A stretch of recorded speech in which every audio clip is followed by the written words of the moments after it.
Bonjour, aujourd'hui j'ai envie de partager avec vous un livre très fort, Papa de Régis Geoffrey.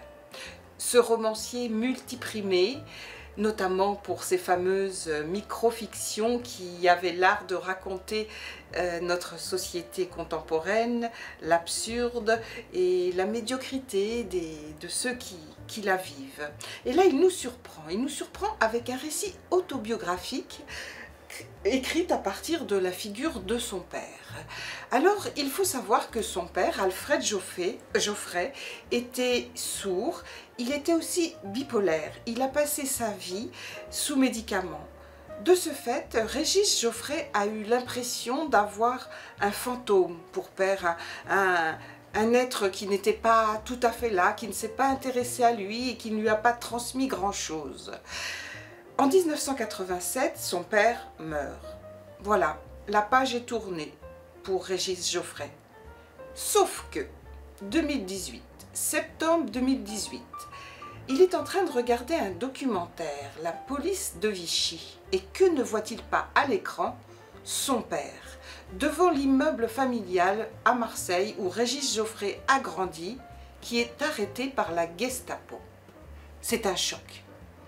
Il en parle à sa famille, personne n'est au courant d'agissements quelconques pendant la Deuxième Guerre mondiale d'Alfred Geoffrey. Pourquoi est-il arrêté par la Gestapo? Était-il résistant? Était-il juif? C'est le mystère. Les questions fourmillent. Et puis, pourquoi n'en parlait-il jamais? Pourquoi a-t-il été libéré? Était-il un héros? Ou fait-il partie de ceux qui ont cédé à la torture? Ces questions emportent Régis Geoffrey dans une enquête.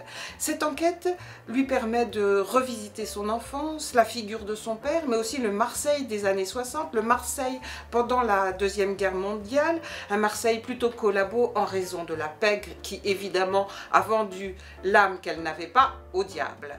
Et tout cela est dans le ton qu'on connaît de Régis Geoffrey, caustique, mordant, plein d'humour noir, percutant, avec des formules tout à fait percutantes et étonnantes.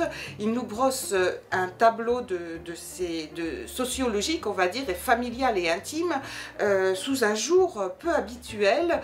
Peu de monde ose définir un peu comme ça sa famille, avec quand même le thème qui lui est si cher, la petitesse des uns et des autres. Mais là, il ajoute quelque chose qui est vraiment bouleversant. Il introduit l'émotion de manière assez rare, fugace, mais bien là, parce qu'il veut comme réhabiliter à ses yeux, à lui-même, la figure de son père, et il le fait en traitant d'un thème tout à fait intéressant, des rapports de la fiction et du réel.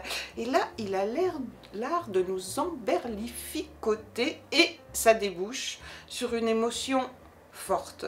Voilà, c'est un très beau récit autobiographique. Je vous le conseille fortement.